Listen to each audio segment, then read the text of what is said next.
Clip number 743۔ اس clip میں آپ قرآن پاک کی سورہ کہف کی آیت نمبر 32 سے 35 تک کی تلاوت، ترجمہ اور تفسیر قرآن صراط الجنان سماعت فرمائیں گے۔ بسم اللہ الرحمن الرحیم۔ ترجمہ: اللہ کے نام سے شروع جو نہایت مہربان رحمت والا ہے۔ وَاضْرِبْ لَهُم مَّثَلًا رَّجُلَيْنِ جَعَلْنَا لِأَحَدِهِمَا جَنَّتَيْنِ مِنْ أَعْنَابٍ وَحَفَفْنَاهُمَا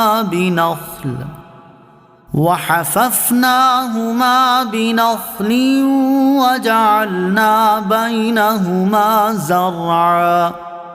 ترجمہ: اور ان کے سامنے دو آدمیوں کا حال بیان کرو کہ ان میں سے ایک آدمی کے لیے ہم نے انگوروں کے 2 باغ بنائے اور ان دونوں باغوں کو کھجوروں سے ڈھانپ دیا اور ان کے درمیان میں کھیتی بھی بنا دی۔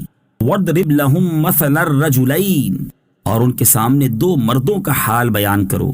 تفسیر صراط الجنان میں ہے، اس پورے رکوع میں اللہ عز و جل نے 2 آدمیوں کا یعنی ایک مسلمان اور ایک کافر کا حال بیان کیا ہے، اور ہر کافر و مومن دونوں کو دعوت فکر دی ہے کہ اس واقعے میں غور کر کے اپنا اپنا انجام سمجھیں۔ اب اصل بیان شروع ہوتا ہے۔ چنانچہ فرمایا کہ ان 2 مردوں کا حال یہ ہے، ان میں سے ایک آدمی یعنی کافر کے لیے اللہ عز و جل نے انگوروں کے 2 باغ بنا دیے اور ان دونوں باغوں کو کھجوروں سے ڈھانپ دیا اور ان کے درمیان میں کھیتی بھی بنا دی، یعنی انہیں نہایت بہترین ترتیب کے ساتھ مرتب کیا۔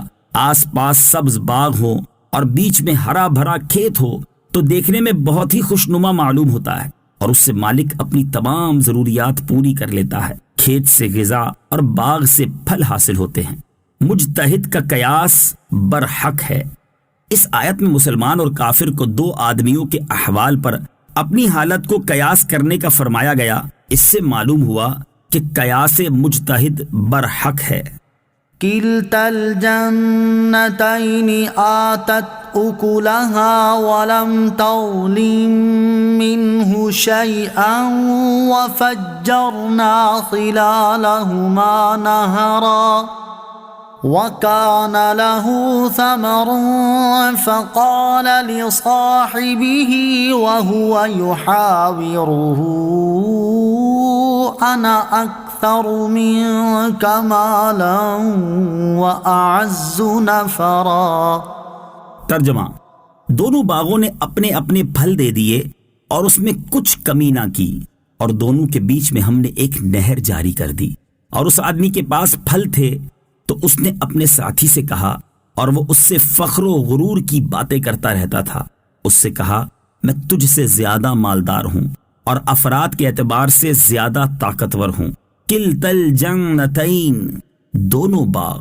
تفسیر صراط الجنان میں ہے، ارشاد فرمایا کہ دونوں باغوں نے اپنے اپنے پھل دے دیے اور اس میں کچھ کمی نہ کی، اور دونوں کے بیچ اللہ تعالیٰ نے ایک نہر جاری کر دی، یعنی کھجور اور انگور۔ دونوں باغوں میں ہی خوب بہار آئی، پھل خوب لگے، جبکہ باغ کے بیچ میں موجود نہر نے باغ کی خوبصورتی اور زینت میں بھی اضافہ کر دیا، اور وہ باغ کے تر و تازہ رہنے کا باعث بھی ہوئی۔ وَكَانَ لَهُ ثَمَرٌ، اور اس کے پاس پھل تھے۔